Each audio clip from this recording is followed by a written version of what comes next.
이름으로 간절히 기도 올려옵나이다. 아멘. 반갑습니다. 그리고 사랑합니다. 축복합니다. 오늘 어버이주일인데 본문이 조금 그렇죠. 그러고 설교 제목도 조금 그렇고, 그런데 듣다 보면 이 본문을 통해서 이런 이야기를 하시려고 하는구나 하는 것을 느낄 수 있게 되고 여러분에게 많은 은혜가 되기를 소원합니다. 왜 사람들은 마음이 상하고 병이 들까요?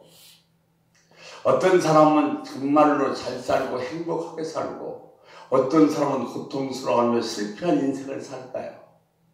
도대체 왜 그런 거예요? 거기에는 약방의 감초처럼 등장하는 것이 있는데 그것은 바로 말이라는 겁니다. 인생의 히로에라트에는 반드시 말이 있습니다. 성경 언어학자들이 성경에서 언어를 연구하다가 이런 말을 했습니다. 자라나면서 계속해서 책망과 또는 꾸지람을 듣고 부정적인 이야기를 들은 아이는 결코 실패한 인생을 살 수밖에 없고, 자라면서 격려와 칭찬을 듣고 자란 아이는 성공할 수밖에 없더라. 성공한 말을 들으면 성공한 사람이 되고 실패한 말을 들으면 실패한 사람이 된다는 거예요. 우리는 아무것도 아닌 것처럼 내뱉지만 말이 이처럼 중요하다는 겁니다. 성공의 말을 듣고 사는 사람은 성공한 사람이 되고 불행한 말을 듣고 사는 사람은 불행한 사람이 됩니다. 그러니까 행복한 사람은 그 사람 뒤에는 행복하게 만들어주는 말이 있었음을 알 수 있고, 성공한 사람은 그 사람의 뒤에는 성공시킨 말이 있었다는 겁니다. 즉 말은 능력입니다. 말은 열매가 되어 돌아온다는 겁니다. 우리는 말을 하면 그 말이 그냥 허공에 퍼져서 끝나는 것 같지만 아니요, 그 말은 반드시 열매가 돼서 돌아온다는 겁니다. 그러니까 말이 얼마나 중요합니까? 내가 하는 말이, 내가 해준 말이 내 인생과 다른 사람의 인생을 결정짓는다면 이처럼 귀한 말이 어디 있겠습니까?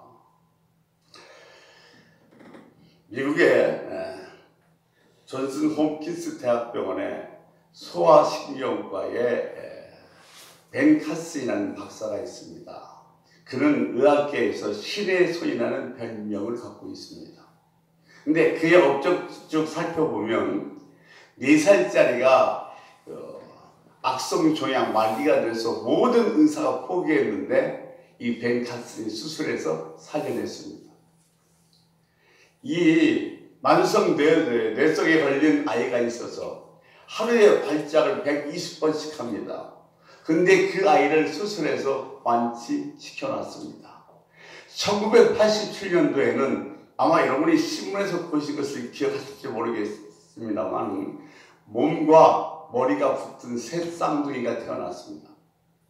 그들의 앞날은 우울하기 짝이 없었습니다. 그런데 그 새 쌍둥이 분리수술을 완전히 성공적으로 시켰습니다. 성공적으로 해냈습니다. 그래서 그때부터 신의 소이라는 별명을 갖게 되었고, 그 사람을 신의 소이라고 불리는데 그 누구도 의의를 달 사람은 없었습니다. 그런데 이 벤 카슨은 아주 어려운 성장기를 보냈다고 합니다. 그는 어린 시절에 지금 같은 세계적인 의사가 되었다고 꿈을 꿀 수도 없었고 꿈을 꾼 적도 없다고 합니다. 벤 카슨은 데트로이트라는 아주 빈민가에 태어났고 편모의 스라에서 태어났습니다.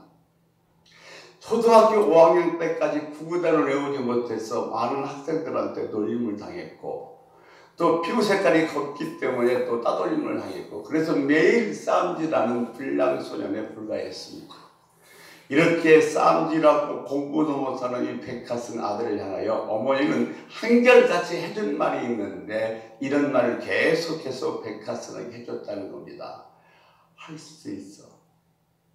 넌 노력만 하면 뭐든지 할 수 있어. 이 말을 계속해서 들려주기 시작했고 그 말이 이 벤카슨의 가슴에 자리를 잡아서 중학교 들어가서 이제 공부 좀 해야 되겠다고 싶어서 공부하기 시작해서 중학교를 우등생으로 졸업했고 사우스 웨스턴 고등학교에서는 3등으로 졸업했습니다. 그리고 명문 의대인 그 미시간 대학의 의대에 입학을 했고 신의 소이라는 별명을 가진 의사가 될 수 있었습니다. 빈민가의 한 흑인 소년, 공부를 못해서 놀림당하고 얼굴 색깔이 검다고 따돌려 다녔던 정말로 전혀 소망이 보이지 않는 이 소년을 세계적인 의사로 만든 것은 다른 것이 아니라 그 어머니가 해준 할 수 있어. 노력하면 뭐든지 할 수 있어. 이 한마디가 별볼일 없고 빈민가에서 그냥 이름도 없이 사라질 수밖에 없는 그 아이를 신의 소이라는 별명을 가진 아름다운 의사로 만들어 주었다는 사실입니다.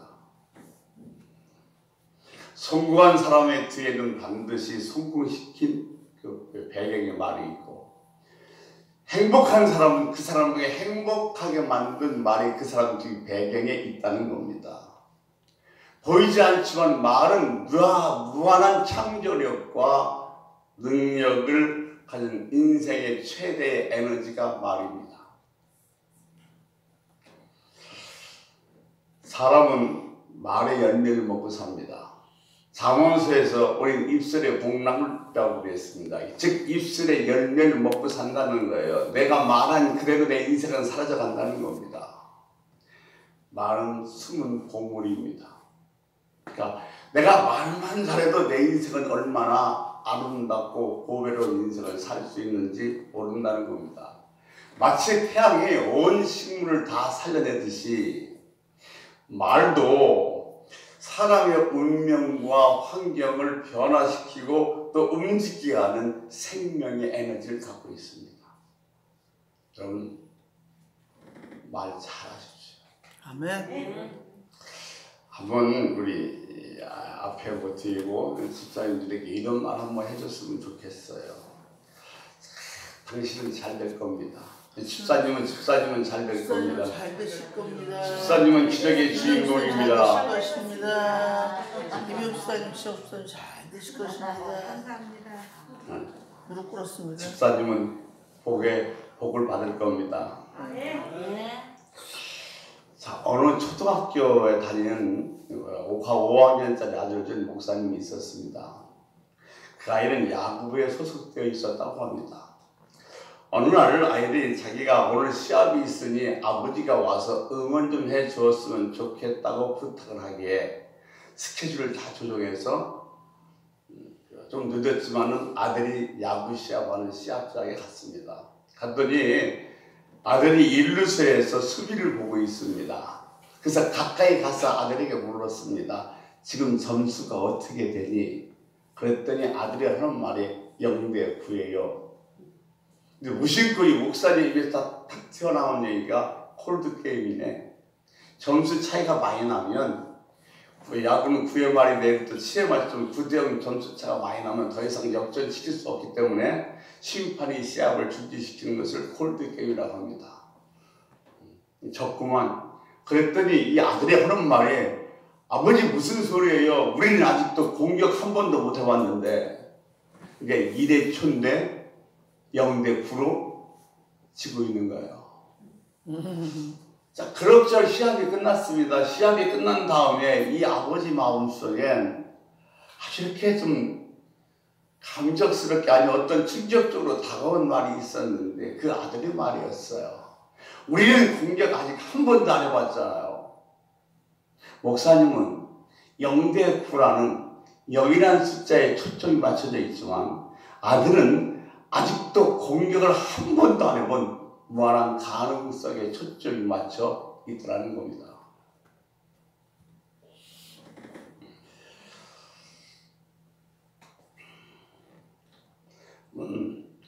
주님께서 지금 베드로를 만나셨어요. 그리고 베드로를 보면서 주님께서 처음 하시는 말이 요한복음 1장 42절 말씀에 이렇게 기록되어 있습니다. 같이 한번 읽겠습니다. 데리고 예수께로 오니 예수께서 보시고 이르시되 내가 요한의 아들 시몬이니 장차 개발하리라 하시니라. 아멘. 개발 번역하면 베드로라. 현실적으로는 베드로는 영대부처럼 아무것도 준비가 되어 있지 않는 사람입니다. 그런데 주님이 그 베드로를 보자. 베드로는 다혈질이고 아무 재능이 있고 그렇지도 않습니다. 그런데 주님께서 베드로를 보자 베드로의 안에 있는 놀라운 잠재의식을 발견하신 겁니다. 그러니까 현재 있는 그대의 모습을 보는 것이 아니라 그 안에 있는 잠재의식, 무한한 가능성을 본 겁니다. 우리도 지금 많은 내 자녀를 보든 이웃을 보든 내 남편을 보든 현재의 모습을 봅니다. 그런데 그 안에 담겨져 있는 무한한 하나님의 형상을 닮은 가능성을 볼 수 있어야 된다는 겁니다. 지금 눈앞에 있는 내 현재만 보고 내 아이를, 내 남편을, 내 이웃을 평가해서는 절대 안 됩니다. 왜냐하면 그 사람에게는 하나님의 형상을 닮은 무한한 가능성이 심겨져 있기 때문에 그렇습니다. 결국 예수님께는 3년 동안 이렇게 베드로를 가리키면서 그 안에 있는 지금 잠재력을 보시고 교육하셔서 주님의 수제자로 하나님의 사람으로 쓰셨습니다. 저는 오늘 어버이주일을 맞이하고 5월달에 가정의 달을 맞이해서 어떤 말씀을 전할까 이렇게 기도하고 묵상하다가 오늘 본문을 선택했고 기도 제목은 여러분이 주보에서 보는 것처럼 가족을 위한 기도 엔진 오일을 준비하자 이렇게 제 썼습니다. 기도 가족이에요 원래? 예. 가족을 위한 기도의 엔진을 준비하자. 기도 엔진의 오일을 준비하자. 기도 엔진의 오일을 준비하자. 이렇게 좀 정했습니다만 미숙한 베드로가 어떻게 그렇게 성숙한 교육을 받을 수 있었을까요? 예수님을 부인하고 예수님이 보시기에 미숙하고 부족한 것을 어떻게 현실적으로 그렇게 가능한 주님의 수제자로 교육을 받을 수 있었을까요? 하는 겁니다. 주님은 베드로를 이렇게 다듬어 가셨습니다. 첫 번째, 베드로 내면 안에 말씀을 각인시켜 주셨습니다. 베드로 안에 말씀을 각인시켜 주셔서 그 말씀을 통해서 어려움을 극복할 수 있도록 도와주셨다는 겁니다. 오늘 본문의 말씀이 바로 그 말씀입니다. 누가복음 22장 60절 말씀 이렇게 되어 있습니다. 같이 읽습니다. 베드로가 이르되 이 사람아 나는 내가 하는 말을 알지 못하노라 하고 아직 말하고 있을 때에 닭이 곧 울더라. 이 말씀이 무슨 얘기냐면 지금 주님이 잡혀서 갔습니다. 베드로가 주님의 뒤를 따라서 그 마당에서 이렇게 불을 쬐고 있는데 한 하인이 와서 얘기합니다. 너도 그 예수 일당인지 얘기하자. 지금 한 말이 베드로가 이 말이에요. 나는 네가 하는 말을 도저히 알아들 수 없겠다. 근데 지금 베드로가 예수님을 부인하고 있는데 닭이 울었어요. 근데 주님께서 뭐라고 말씀하셨냐면 네가 닭이 2번 울기 전에 닭이 2번 울기 전에 나를 3번 부인하리라 이렇게 말씀을 하셨어요. 그러니까 그 말씀이 생각나서 밖에 나가서 심히 통곡하더라 그랬습니다. 이제 결정적인 인생의 위기에 가룟 유다와 베드로의 차이는 무엇이냐면 가룟 유다에게는 말씀이 각인되어 있지 않았고 베드로에게는 말씀이 각인되었다는 겁니다. 예, 말씀이 생각나서 이 말은 고통을 느끼며 회개하는 자리에 이르렀다는 겁니다. 여러분에게도 인생의 결정적인 순간이 올 때에 여러분을 깨울 수 있는, 여러분에게 능력을 부여할 수 있는 말씀이 각인되어 있으십니까? 내가 지금 아무리 어렵고 힘들고 괴롭다 할지라도 내 안에 주님이 말씀만 각인되어 있다면 그 말씀은 나를 반드시 일으키고 승리하게 만들 줄을 믿습니다. 아멘. 어린 시절에 아니면 초등학교 때 아니면 또 성인 중에 신앙생활을 하다가 그만두고 밖으로 나간 사람들이 다시 많이 교회로 돌아오는데 교회로 돌아오는 이유는 딱 하나예요. 자기는 몰랐지만 자기 마음에 그게 각인된 말씀이 어느 날 그 고난 중에 고통 속에 어려움 속에 생각이 나서 다시금 주의 전으로 돌아오는 사람이 대다수라는 겁니다.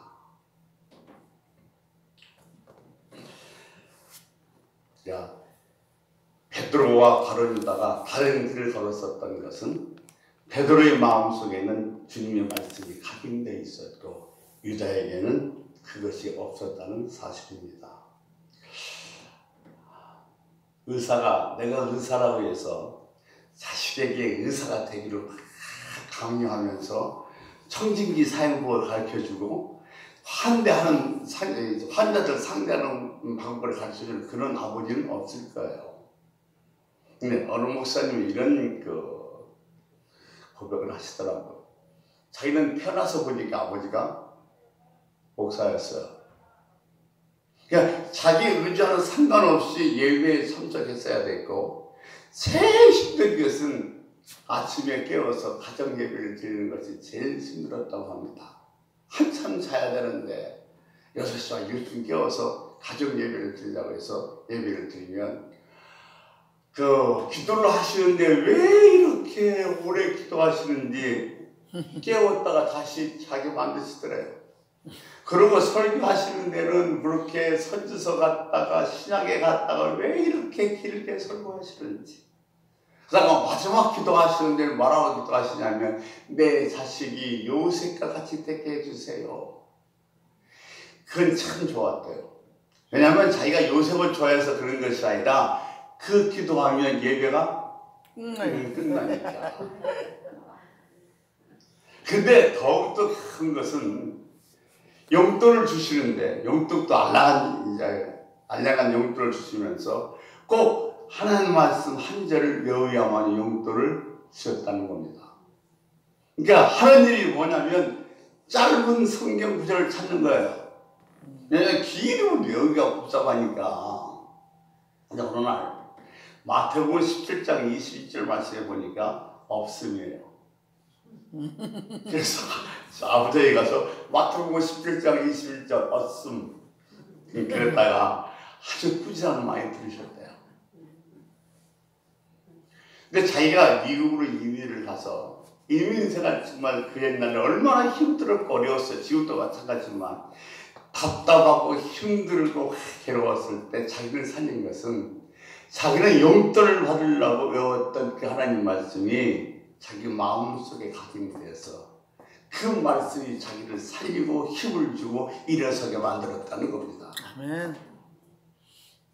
베드로를 회복시켜준 것은 결정적인 시간에 주님의 말씀이 각인되어 있기 때문에 그렇습니다. 아멘. 여러분 마음속에서도 정말로 이 말씀이 각인되어서 결정적인 순간에 이 말씀이 여러분에게 힘이 되고 살리기를 축원합니다. 아멘. 두 번째 주님의 교육은 중보 기도였습니다. 누가복음 22장 31절 보겠습니다. 누가복음 22장 31절에 보면 시몬아 시몬아 보라 사단이 너를 밀가부시 요구하였으나 그러나 내가 너를 위하여 내 믿음이 떨어지지 않게 기도하였으니. 얼마나 중요한 말씀이에요. 주님은 말로만 제자들을 교육한 것이 아니라 그들을 위해서 기도의 본을 보여주신 겁니다. 중보 기도는 정말 중요합니다. 여러분, 여러분의 남편, 여러분의 자녀, 그들을 위해서 내가 기도하는 게 별거 아닌 것 같지만 그 중보 기도가 여러분의 남편이, 여러분의 자녀가 결정적인 순간을 맞이할 때 그 중보 기도가 능력을 발휘하게 된다는 거예요. 아멘. 시편 56절 8절에 보면 다윗의 고백인데 이렇게 얘기하고 있습니다. 같이 한번 읽습니다. 나의 유리함을 주께서 개선하사오니 나의 눈물을 주의 병에 담으소서. 이것이 주의 책에 기록되지 아니하셨나이까. 아멘. 자, 내가 남편을 위해서 자녀를 위해서 기도할 때 반드시 뭘 해야 되냐면 눈물 흘려야 되는 거예요. 아멘. 정말로 내 자녀가 안타깝고 내 남편이 안타깝고 지가 그들이 하나님 뜻대로 살기 원한다면 기도 중에 반드시 눈물이 흘려야 돼요. 그런데 그 눈물을 담는 병이 있는데 그 병에 눈물이 꽉 차면 내 남편과 내 자녀는 반드시 변화되게 되어 있다는 겁니다. 어거스틴은 어려서부터 어머니의 기도를 듣고 자란 사람입니다. 그는 그렇게 방탕하고 성적으로 문란하고 이도교에 빠졌습니다. 근데 그러다가 그의 어머니의 양의 기도의 양이 딱 병에 꽉 찼을 때 드디어 어거스틴은 변하기 시작합니다. 여러분, 남편과 자녀에게 우리는 말로 잔소리를 합니다. 근데 기도 없는 잔소리는 엔진 오일 없는 차에게 시동을 거는 것과 똑같습니다. 엔진 오일이 없는 차에는 시동 아무리 걸어도 걸리지 않습니다. 그러니까 내가 지금 남편을 위해서 자녀를 위해서 기도했고 그 기도의 분량, 눈물의 분량이 찼을 때에 비로소 여러분의 자녀와 남편은 변하게 된다는 사실을 믿으시기 바랍니다. 베드로가 결정적으로 치명적인 그 자리에 빠졌을 때에 주님이 그를 위하 하신 중보 기도가 능력을 발휘해서 베드로가 다시 힘을 얻게 된 줄로 믿습니다. 세 번째, 주번의 주님의 교육은 사랑을 표현하셨다는 겁니다. 주님께서는 주님의 제자를 사랑하셨고 그 사랑을 표현을 하셨습니다. 요한복음 13장 1절 말씀에 보면 이렇게 기록되어 있습니다. 같이 읽습니다. 6월절 전에 예수께서 자기가 세상 떠나 아버지께로 돌아가실 때가 이른 줄 아시고 세상에 있는 자기 사람들을 사랑하시되 끝까지 사랑하시니라. 놀라운 사랑의 선언이 담겨 있을 뿐 아니라 주님께서 이렇게 13장 1절에 사랑의 선언을 하시고 요한복음 13장 4절 이상에 보면 뭐냐면 주님께서 제자들의 발을 씻기십니다. 주님은 말로만 이렇게 사랑한다고 하는 것이 아니라 그들을 모여 사랑을 직접 표현하셨다는 겁니다. 아무리 내가 사랑해도 말하지 않으면 몰라요. 이렇게 사랑을 표현하시는 것이 주님이었습니다.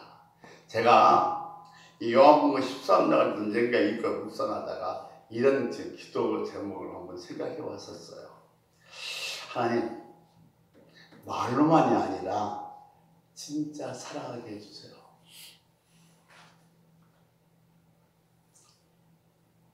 정말 사랑해 주세요. 제가 이 목회 좋아서 하는 것이 아니라 사명이라 하는 겁니다. 그러면 내가 어차피 사명이라 목회를 하면 사랑하면서 목회하게 해주세요. 내가 정말 성도들을 사랑하는 마음으로 목회하며 성도들을 사랑하는 마음으로 말씀을 준비하게 해 주옵소서. 그리고 성도들을 사랑하는 마음으로 말씀을 전하게 하여 주옵소서. 어떤 엄청난 은혜를 끼치고 말씀 귀하고 또 이런 은혜 있는 그런 그 말씀을 떠나서 정말로 사랑하는 마음, 이 말씀이 성도의 가슴속에 들어가서 뭔가 삶의 변화가 돼서 주님이 기뻐하는 삶을 살기를 원하는 사랑하는 마음으로 말씀을 준비하고 말씀을 전해야 되겠다, 이렇게 결심한 적도 있었습니다.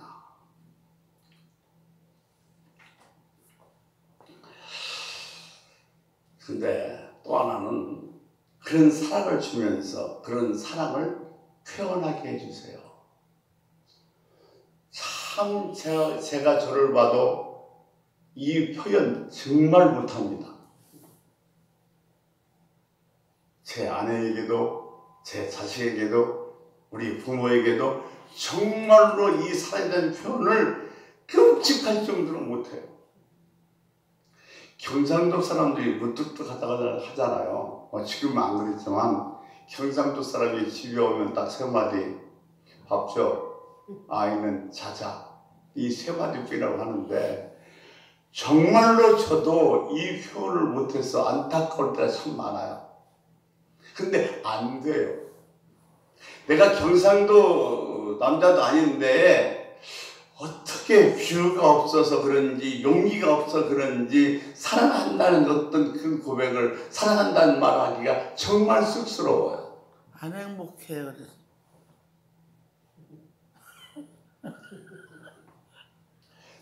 그래서 제가 그것 좀 그 사랑을 내가 하고 그 사랑한다는 표현 좀 할 수 있도록 주님 도와주세요가 제 기도 제목이기도 합니다. 아멘. 아멘 들어요. 아멘. 예수님의 교육이 그거였어요. 사랑하고나 끝나는 것이 아니라 사랑한다는 표시를 하셨던 겁니다. 그래서 그들을 사랑한다는 표시를 뭐 했어요? 발을 씻겨준 것이 주님입니다. 이처럼 사랑하고 사랑한다는 표현을 하신 것이 주님이라면 주님도 우리들에게 사랑하고 그 사랑을 표현하기를 원하신다는 사실입니다. 아멘. 베드로가 언제 회복됐어요? 말씀이 기억나서 회복되었다고 말씀드렸습니다. 그러면 베드로가 언제 말씀이 회복됩니까? 누가복음 22장 61절 말씀에 보면 이렇게 되어 있습니다. 같이 읽습니다. 주께서 돌이켜 베드로를 보시니 베드로가 주의 말씀 곧 닭 울기 전에 내가 3번 나를 부인하리라 하심이 생각나서. 여기서 주님이 보신다는 게 원어가 참 중요한데 엠플램포예요. 근데 이게 무슨 단어이냐면 제가 여러분 처음 시작할 때 말씀드렸습니다만 요한복음 1장 42절에 벨구 예수께 오니 보시고 이르시되 그랬어요. 근데 그 보시고가 지금 이와 똑같은 누가복음 22장 61절 말씀과 똑같은 보시고 엠볼렘프로 되어 있어요. 그럼 이 엠볼렘프란 무슨 뜻이냐면 예수님이 첫 번째 베드로를 부를 때에 지금은 전혀 준비가 안 돼 있지만 그 안에 있는 무한한 잠재력과 가능성을 보셨어요. 근데 베드로가 이 주님에게 3년 반 동안 교육을 받았고 수다가 됐는데도 불구하고 주님의 마음을 찢어놨어요. 3번씩이나 부인했어요. 저주까지 했어요. 그런데 그렇게 하다가 십자가에 달리신 예수님의 눈과 지금 베드로의 눈이 마주쳤어요.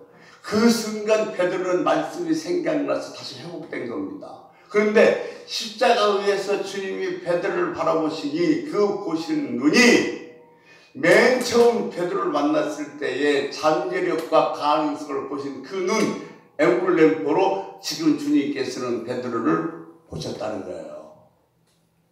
매우 중요합니다. 우리는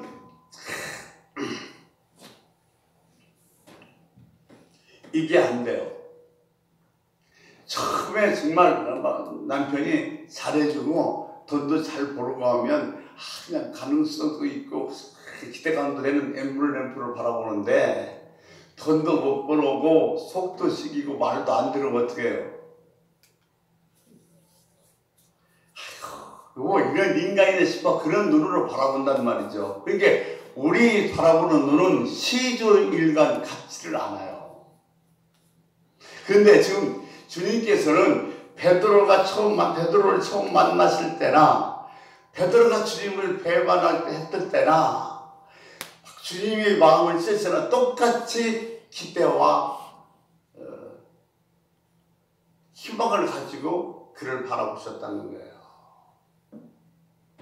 제가 이렇게 주례를 좀 쓰다 보면 여러분은 뒤에 있으니까 잘 모르지만은 저희 앞에서 보면 이 신랑 신부가 그새를 못 참고요 서로 쳐다보면서요 막 싱긋싱긋 웃고요 아주 난리 버거지예요. 그래서 속으로는 한번 살아봐라 이 인간아.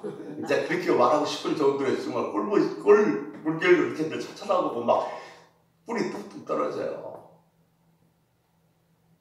그런데 그렇게 면사포를 쓰면서 예쁘게 바라봤던 기대가 그리고 뭔가 희망을 가지고 바라봤던 눈이 이젠 결혼하고 나서 지난 다음에 정 남편이 잘못도 잘못하고 속을 새기면 그렇게 기대와 희망을 바람을 가지고 바라봤던 눈 엠블렘포는 사라져버리고 말아요. 지금 주님께서는 시종일관 베드로의 처음이나 베드로가 정말로 주님을 부인하고 했을 때나 똑같은 눈으로 바라보셨다는 겁니다. 그러니까 우리도 지금 이 시선을 회복해야 돼요. 네. 내가 맨 처음 바라봤던 내 자식에 대한 희망과 가능성을 보고서 봤던 눈과 내 남편이 가능성과 희망을 보고 바라봤던 그 눈이 지금도 동일하게 그런 눈으로 바라볼 수 있어야 된다는 겁니다. 여러분, 이 눈이 회복되기를 주님을 축원합니다. 아멘. 그 눈을 회복시켜달라고 기도할 수 있는 저와 여러분 되시기를 주의 이름으로 축원합니다. 아멘. 그러니까 이 눈이 회복됐을 때, 엠블렘프가 회복됐을 때 가족뿐만 아니라 이웃과 모든 사람들의 관계도 회복되는 것을 볼 수가 있습니다. 마지막, 주님의 교육은 또 어떤 것이었냐면 삶을 통한 교육을 베풀어 주신 것이었어요. 이 말레이시아에 갔다 온 분들 이야기하면 말레이시아도 영어권입니다. 그래서 호텔에서 가면 영어를 보여주는데 영화를 보여주는데 미국 영화를 보여주는 거예요. 그런데 그 분도 영어를 할 줄 알고 다 알아들으니까 거기서 욕설이 나오면 다 모음 처리해 버렸대요. 저질스러운 말을 하면 다 모음 처리했고 소위 야한 장면은 한 장면도 나오지 않는다는 겁니다. 왜 그러냐고 선교사한테 물어봤더니 이것이 방해하기 전에 다 검열을 해서 그런 쌍스러운 소리는 모음 처리하고 야한 장면은 다 삭제해버려서 영화에서 그런 장면을 볼 수가 없다는 겁니다. 그런데 이렇게 저질스럽고 더러운 영화는 어디서 보내주는 거예요? 미국에서 보내주는 거예요. 소위 청교도 나라라고 그래서 기독교 국가라고 하는데 지금은 뭐 그렇지 않지만 그런 나라에서 욕설이 가득하고 야한 장면이 가득한 영화를 보여주는데 회교도인 나라인 이 말레이시아에서는 그것을 다 삭제하고 다 모음 처리해서 아주 정화시켜서 보내준다는 거예요. 반대가 되지 않아야 돼요? 그런 영화가 다른 데서 수없이 들어와도 기독교 나라라면 정말로 그런 욕설은 다 모음 처리하고 야한 장면은 다 삭제해서 정결된 영화를 보여주는 것이 이 믿는 나라의 그 어떤 태도가 아니겠냐는 거죠. 오늘날 우리가 매일 제가 매번 말씀드리면 교회가 참 많고 성도들도 참 많은데 세상을 변화시키지 못해요. 변화시키지 못한 이유가 뭐냐면 변화를 못 시키는 뿐만 아니라 지금 세상에서 예수 믿는 것도 교회가 욕을 먹어요. 왜 그러는가? 그렇게 얘기해요.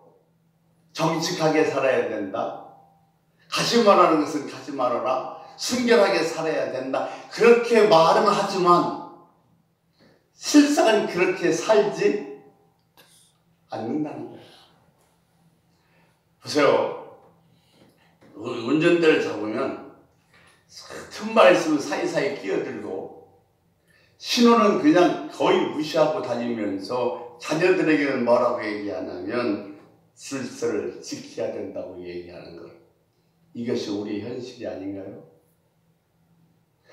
바보 의사 안수영이라는 사람이 쓴 책이 있어요. 이 수영이라는 이름이 참 좋은 것 같아요.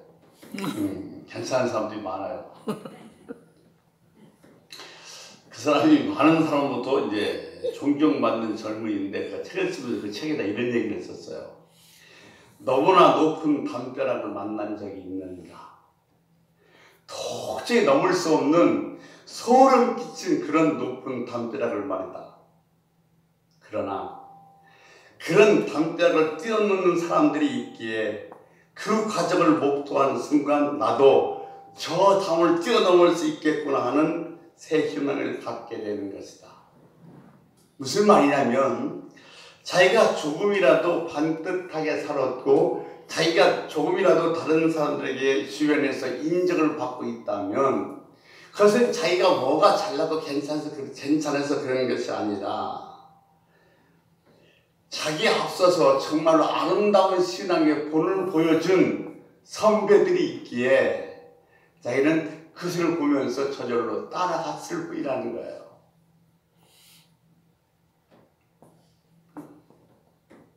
이 책에서 인용한 말이 그 말이에요. 누군가가 내가 저 높은 담을 뛰어넘으면 내가 저 높은 담을 뛰어넘은 것을 끝나는 것이 아니라 야 높아서 도저히 뛰어넘을 수 없는 줄 알았더니 뛰어넘을 수 있는 희망을 갖고 그 뒤를 따라오게 만들어준다는 거죠. 이제 자기가 지금 존경을 받고 다른 사람한테 칭찬을 받는 것은 내가 뭐 대단해서 그런 것이 아니라 앞서서 그 길을 갔던 선배들이 있었기 때문에 나는 그 뒤에만 따라갔을 뿐이라는 거예요. 시편 18편 29절에 보면 다윗이 이런 얘기를 합니다. 같이 한번 읽겠습니다. 내가 주를 의뢰하고 적군을 향해 달리며 내 하나님을 의지하고 담을 뛰어넘나이다. 우리가 다윗에게 배우는 것이 무엇이냐면 모든 사람이 저 담을 넘을 수 없다고 그래요. 많은 사람이 어떻게 성경 말씀대로 살 수 있냐고 그래요. 성경 말씀대로 살아서는 절대로 아무것도 할 수 없다고 그 말씀대로 사는 것이 너무나 높은 답이라고 얘기해요. 그러니까 세상이 너무나 타락해버려서 말씀대로 살기가 너무너무 어려워졌다는 겁니다. 그래서 전부 다 어쩌게 그쪽으로 흘러가요. 말씀은 알고 있지만 말씀대로 살기가 너무 어렵고 말씀대로 살아서 내겐 어떤 이익도 없고 내가 뭐 자리도 더 높이 올라갈 수 없고 돈도 모을 수 없기에 다 그쪽으로 따라가고 있다는 거예요. 그러니까 주님께서 말씀하신 그 말씀대로 살기가 너무너무 높은 담처럼 보인다는 겁니다. 근데 이 안수해라는 학생 그 청년이 보여준 얘기가 그 얘기예요. 그 담을 뛰어넘을 수 있다는 겁니다. 오늘 이 시대에도 정직하게 살면서 장사하면서 돈 버는 사람도 수없이 많이 있다는 거예요. 그러니까 그런 사람 세상이 너무 타락해서 말씀대로 살기가 너무 힘들어하지만 그걸 뛰어넘어서 높은 담을 뛰어넘어서 정직하게 살면서 돈을 번 사람들이 있기에 우리는 그 길을 따라갈 수가 있다는 겁니다. 그 선배들을 보고 용기를 얻을 수 있다는 거죠. 야, 사실 자녀들 보고 남편들 보고 예수 믿어라, 교회를 가라 이렇게 말을 해봤자 내가 먼저 그 담을 뛰어넘지 않으면 내 삶에서 정말로 주님이 백성답게 살아가는 그 삶의 본이 없으면 다만 그것은 잔소리로 끝나버리고 만다는 겁니다. 그러니까 내가 먼저 그 높은 담을 뛰어넘는 본이 필요해요. 내 자녀들에게, 내 남편들에게. 저도 소원이 하나 있습니다. 저는 딸이 하나 있는데 다른 건 다 그만두고 자기 아버지가 목사라는 사실이 나중에 창피하지 않았으면 좋겠어요. 야, 누군가 백수연 목사했을 때 그래도 그냥 괜찮은 목사였다는 소리를 듣고 싶어요. 아멘. 어쩌다 목사들이 이 모양이 됐는지 모르겠지만 그래서 저도 정말 최소한도 내 딸이 보기엔 부끄럽지 않은 목사가 돼야 되겠다. 제가 나름대로 갖고 있는 소망 중에 하나입니다. 마지막으로 자, 주님이 보여주신 그 교육은 뭐냐면 목표의식을 심어준 겁니다. 누가복음 32장 31절 말씀 보겠습니다. 같이 읽습니다. 시몬아 시몬아 보라, 사단이 너를 밀가부터 하려고 요구하였으나 32절 그러나 내가 너를 위하여 내 믿음이 떨어지지 않기를 기도했노라. 너는 돌이켜 내 형제를 굳게 하라 했어요. 주님이 이건 저 십자가 짓기 전에 하시는 말씀인데 참 대단히 의미 있는 말씀이에요. 오늘날 지금 주님 말씀하신 신앙의 태도와 우리들이 신앙의 태도의 차이점은 뭐예요? 다 내 남편이 좋은 직장 들어가고 내 자녀가 좋은 대학 들어가고 돈 잘 벌기를 다 원합니다.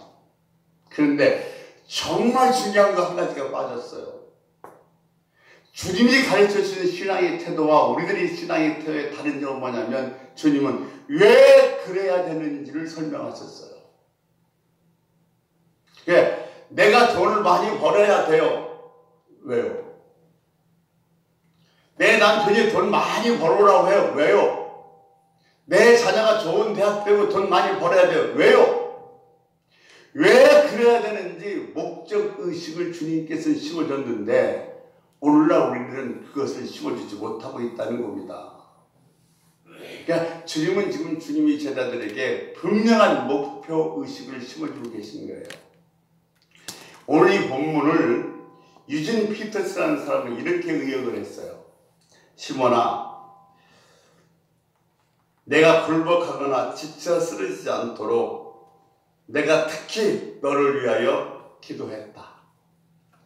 내가 특히 시험의 시기를 다 통과하거든 내 동료들이 새 출발할 수 있도록 도와주어라. 내가 일어서야 되는 이유 아느냐?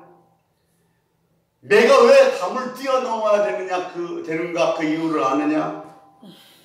내가 할 일이 있기 때문에 그래요. 내가 일어서야 되고 내가 정말로 담을 뛰어넘어야만이 그 이유가 있어요. 그렇게 해야 될 이유가 목적이 있기 때문에 그렇다는 겁니다. 여러분, 남편이나 자녀에도 마찬가지예요. 왜 자녀 당신이 이렇게 정말로 돈도 많이 벌고 왜 이렇게 예수를 믿어야 되는지, 왜 자녀에게도 네가 왜 좋은 대학을 들어가고 왜 이렇게 성실하게 살아야 되는지, 왜 그래야 되는지 그 목적의식을 심어줘야 된다는 거예요. 목적의식 없이 목적이 없이 그저 교회 갑시다 돈 많이 벌어서 이거 갖고는 안 되는 거예요. 왜 그래야 되는지를 분명하게 심어줘야 된다는 겁니다. 그것이 주님께서 말씀하시는 신앙의 태도와 우리들이 신앙의 태도가 다른 점이에요. 제가 한참 부흥회 다닐 때에 외쳤던 3가지 구호가 있습니다. 공부해서 남주자, 돈 벌어서 남주자, 은혜 받아서 남주자. 아멘 아니에요? 공부해서 남주자, 돈 벌어서 남주자, 은혜 받아서 남주자. 아마 은혜 받아서 남주었으면 우리나라는 엄청나게 달라졌을 거예요. 아멘. 내가 회복돼야 된다는 것은 내가 회복돼서 좋은 것이 아니라 내가 회복됨으로 말미암아 그 혜택을 받을 사람이 있기 때문인 거예요. 예수 믿는 나를 통해서 우리 가정의 복의 통로가 되었다면 내가 예수 믿는 이유가 있는 거예요. 예수 믿는 자매가 예수 믿지 않는 집으로 시집갔어요. 그런데 늘 평생 시어머니와 제사 때문에 싸움만 하고 끝나버렸다면 그 자매는 자기가 왜 예수 믿고 자기가 왜 그 집에 시집가야 되는가의 그 목표를 잊어버린 거예요.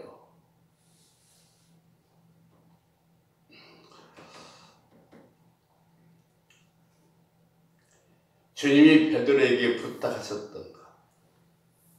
내가 이 시험과 시험의 시기를 다 통과하거든 내 동료들을 새 출발할 수 있도록 도와주어라. 여러분 이 회복이 일어나시기 바랍니다. 아멘. 내가 회복돼야 내 자녀를, 내 남편을, 내 자녀를 더 볼 수 있어. 아멘. 여러분이 회복된 역사 일어나시기를 주의 이름으로 축원합니다. 아멘. 기도하겠습니다. 하나님, 우리가 이 어버이 주일 잘 보내고 가정의 달을 잘 보내기 위해서 주님이 교육하셨던 그 교육을 우리도 받고 우리도 하기를 원합니다.